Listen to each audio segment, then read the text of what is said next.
ক্ষমতায় আসার স্বপ্ন ছিল বিরোধী জোটের, সেই স্বপ্ন নস্যাৎ করে দিয়েছে এক্সিট পোল।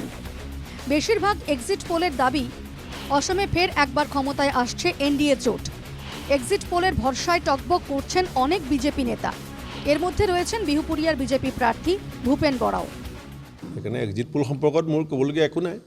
আমি নিজে যেটো সাৰ্ভে কৰিছোঁ, এক নম্বৰ আমাৰ অসমৰ মাননীয় মুখ্যমন্ত্ৰী ডাঙৰীয়াৰ যেটো নিজস্ব সাৰ্ভে, আৰু ময়ো মোৰ যিমানখিনি ৰাজ্যখনত যোগসূত্ৰ আছিলে মোৰ নিজস্ব যেটো সাৰ্ভে, সেইটো মতে বিজেপি 90+ হ'ব। কাৰণ আপোনালোকে জানে যে মোৰ এটা যোগসূত্ৰ ৰাজ্যখনত আছে, সব দলতে আছে। সব দলকে খবৰ লোৱা হিচাপত মই কৈছোঁ 90+ বিজেপিৰ হ'ব। বিহুপুরিয়া থেকেই সরকার গঠনের ডাক ভূপেন বরার। কংগ্রেস ছেড়ে বিজেপিতে যোগ দেওয়া ভূপেনের মতে বিহুপুরিয়ায় যে জিতবে সরকার গড়বে তারাই। তার মানে বিহুপুরিয়ায় ভূপেনের জয় নিশ্চিত, আর দিসপুরেও বিজেপির সরকার গঠন 100% নিশ্চিত। সেইটোতো 100% আপোনালোকে জানেই। বিহুপুৰিয়াত যি দলৰ জিকিব সেই দলেই দিছপুৰত সদায় যোৱা কেইবাটা দশক ধৰি চৰকাৰ গঠন কৰিছে।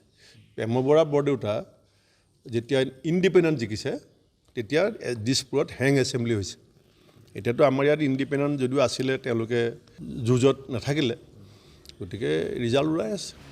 হারবেন না জিতবেন এ নিয়ে যখন চূড়ান্ত আশঙ্কার মধ্যে, ঠিক সেই সময় আচমকাই আশার আলোর দেখা পেলেন ভূপেন।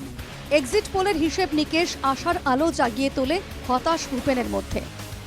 এইটো কথা সত্য যে বিহুপুৰীয়া সমষ্টিত যদিও মোৰ নিজস্ব এটা স্থিতি আগৰ পৰা আছিলে, তথাপিতো মই 100বাৰ স্বীকাৰ কৰিব লাগিব যে অসমৰ মাননীয় মুখ্যমন্ত্ৰী হিমন্ত বিশ্ব শৰ্মা ডাঙৰীয়াই সকলো ধৰণৰ যিটো মোক মানে সাহস আৰু শক্তি দিছিলে, সেইটোৱে মোক, আৰু তেখেতৰ যিটো যোৱা 5 বছৰৰ সমষ্টিবাসীৰ প্ৰতি অৱদান, সেইবিলাক যথেষ্ট এটা যোগাত্মকভাৱে মই সঁহাৰি পাইছিলোঁ। শুধু হিমন্ত বিশ্ব শর্মার সমীক্ষা হাতে নিয়ে বসে নেই ভূপেন বরা, তার নিজেরও হিসেব নিকেশ আছে।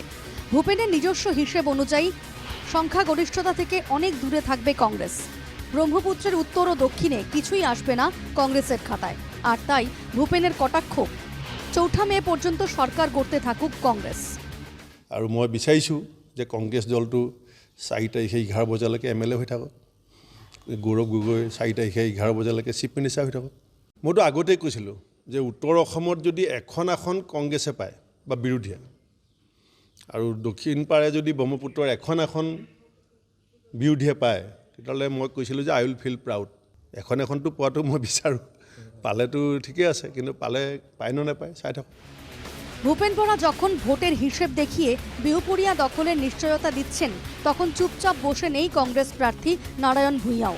ভূপেন বরাকে চালানি বলে কটাক্ষও করেছেন বিহুপুরিয়ার কংগ্রেস প্রার্থী।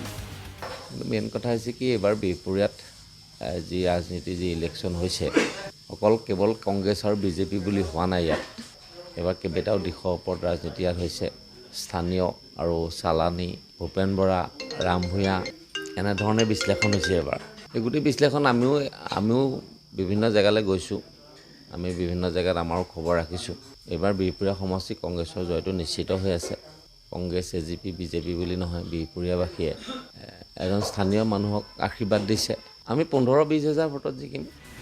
ভূপেন বরার মতে 90,000 ভোট পেয়ে বিহুপুরিয়ায় জিতবে বিজেপি। নারায়ণ রাম ভূঁইয়ার মতে বিহুপুরিয়ায় 20 থেকে 25,000-এর ব্যবধানে জিতবে কংগ্রেস। তাই 4 মে সকাল পর্যন্ত দুটো দলেরই জয় নিশ্চিত।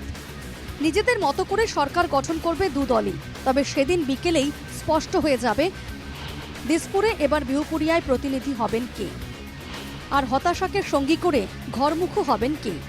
তবে এটা ঠিক, বাকিদের ক্ষেত্রে যাই হোক না কেন, বিহুপুরিয়ায় এবারের ফলাফল কিন্তু ভূপেন বরার রাজনৈতিক ভবিষ্যৎ নির্ধারণ করবে, এবং এটা জোর দিয়েই বলা যেতে পারে।